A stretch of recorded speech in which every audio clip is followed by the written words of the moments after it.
Математика сабагы 2 класстар үчүн. Саламатсыңарбы балдар? Маанайыбыз жакшыбы? Анда барыбыз сабагыбызды жагымдуу маанай менен баштайбыз. Колубузга окуу куралын, дептер жана калем сапты алып даяр турабыз.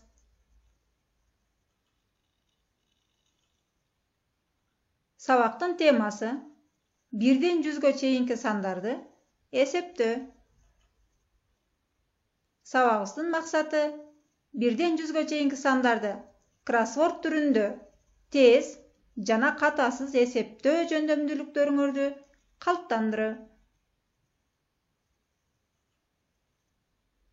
Кымбаттуу балдар, берилген суроолорго көңүл буруп, туура жооп берүүгө аракет кылабыз.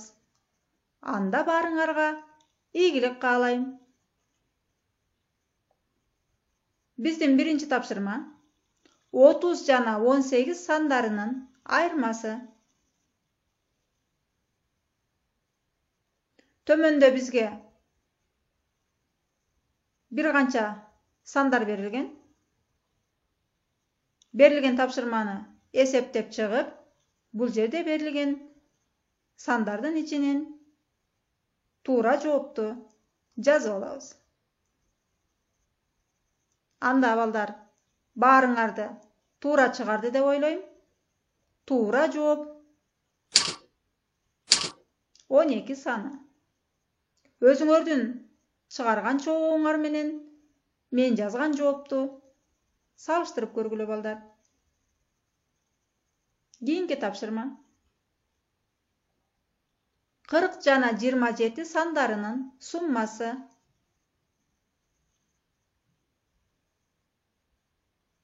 Баарыбыз туура чыгарганга аракет кылабыз. Эгер биз бул жерге 23 санын жаза турган болсок, анда бул жооп туура эмес. Андыктан биз 40 санына 27 санын кошуп алабыз. Туура жооп 67 саны. Азаматсыңар. Кийинки тапшырма 48 жана 36 санынын айырмасы.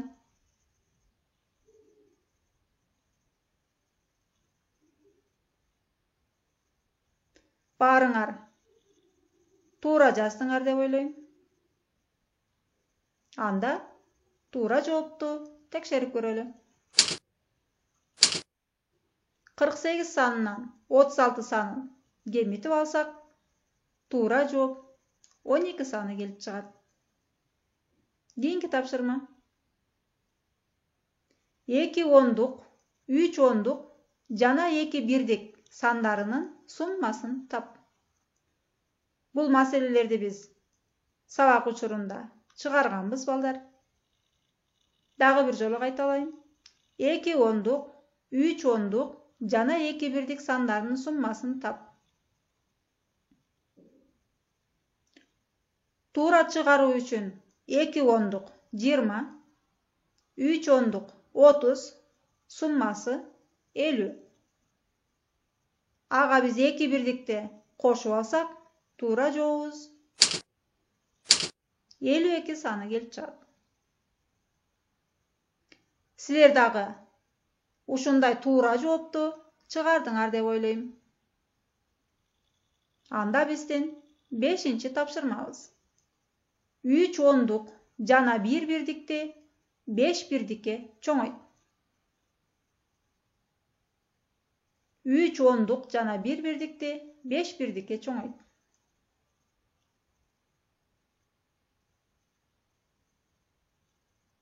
Туура жооп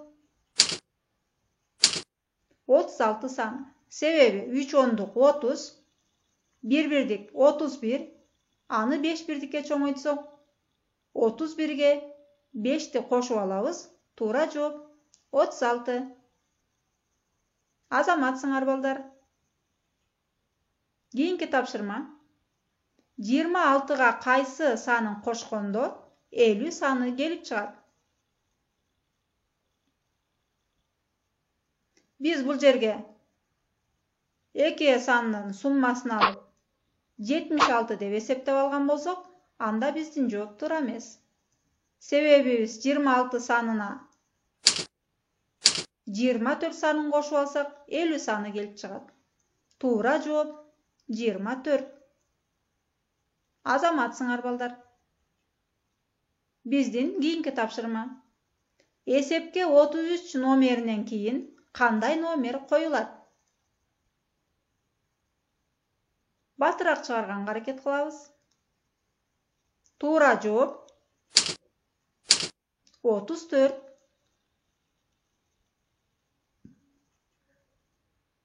Кийинки тапшырма. Эгер x барабар 8 болсо, 34 кемитүү x санынын маанисин тап. Жакшыраак ойлоңула балдар.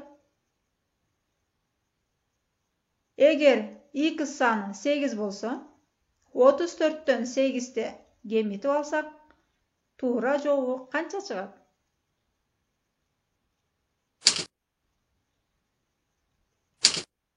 Туура жооп 26.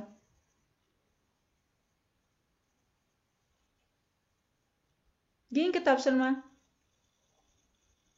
Бизге маселе берилген. Сызгычтын баасы 13 сом, блокноттун баасы 19 сом. Анда сызгыч менен блокноттун баасы канча турат? Мисалы, biz magazинден сызгычты 13 сомго, блокнотту 19 сомго сатып алдык. Жалпы экөөнө биригип канча сом төлөдүк? Биздин туура жообубуз 32. Өзүңөр жазган жооп менен мен жазган жоопту дал келтирип көргүлө балдар. Туура чыктыбы? Азаматсыңар. Биздин акыркы тапшырмабыз. Султан менен Анарбек 90 алманын көчөтүн отургузушту. Анарбек 50 көчөт отургузса, Султан канча көчөт отургузган? Мына балдар, баарыбыз ойлонуу менен жооп беребиз.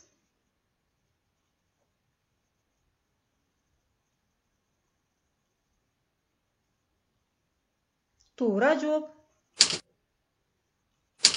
40 саны. Себеби экөө биригип 90 көчөт отургузду.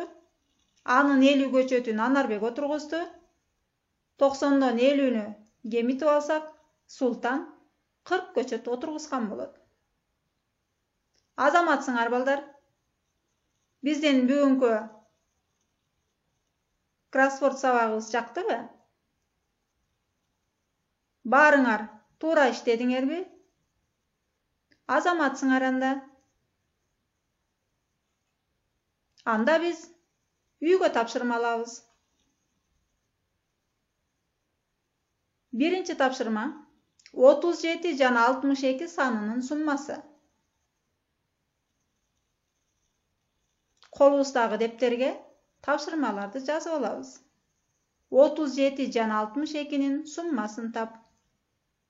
Экинчи тапшырма 19 жана 48дин суммасына 18ди кошкула.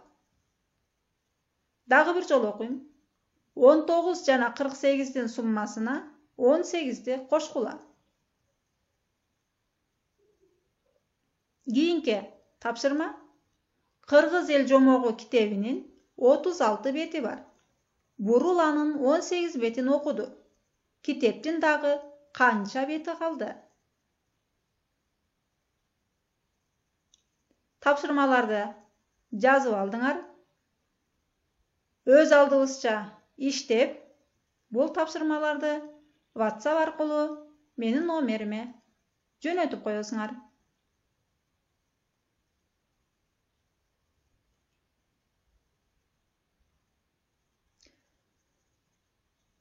Анда балдар, кийинки сабагыбызды баштаганга чейин сак саламатта калгыла.